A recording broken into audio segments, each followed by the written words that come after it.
আসসালামু আলাইকুম সবাইকে। চলে আসলাম রমজানের লাস্টের কিছু সময়ে সুন্দর সুন্দর কিছু ব্লগ নিয়ে। তো আশা করছি আজকের এই ব্লগটা আপনাদের সবার কাছে অনেক বেশি ভালো লাগবে। দেখতে কিন্তু রমজান একদম শেষের দিকে চলে এসেছে, তো সে কারণে হচ্ছে শ্বশুর বাড়িতে চলে এসেছি, যেহেতু সামনে ঈদ। আর ঈদের আগে কিন্তু অনেক অনেক কাজও থাকে, তো সে কারণে আমরা চলে এসেছি। আর ঢাকা থেকে আসার পর লাস্ট কিছুদিন হচ্ছে আমি বাসায় ছিলাম।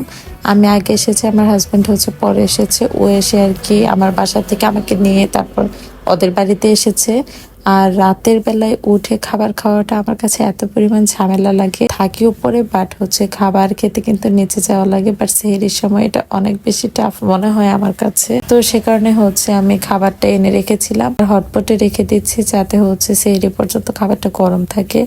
আর যেহেতু আমরা আসতে আসতেই প্রায় 8টার মতো বেজে গিয়েছিল বাসা থেকে আসতে আসতে রাত্রে, তো সে কারণে হচ্ছে খাবার নিয়ে উপরে এসে আমি ভাবলাম যে আগে হচ্ছে খাবারটা রেখে নিই। আর আজকে ওইভাবে রুমও গোছাতে পারিনি, কারণ হচ্ছে রাতে এসে শর্ট টাইমে আর কি করব, মোটামুটি জাস্ট হচ্ছে বেডরুমটা হালকা করে গুছিয়ে নিয়েছিলাম।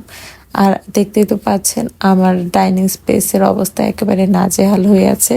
কালকে আর কি সবকিছু গোছাতে হবে। আর এখন থেকে হয়তো আমি আগের তুলনায় একটু বেশি ভিডিও আপলোডের সুযোগ পাবো, তো দেখা যাক।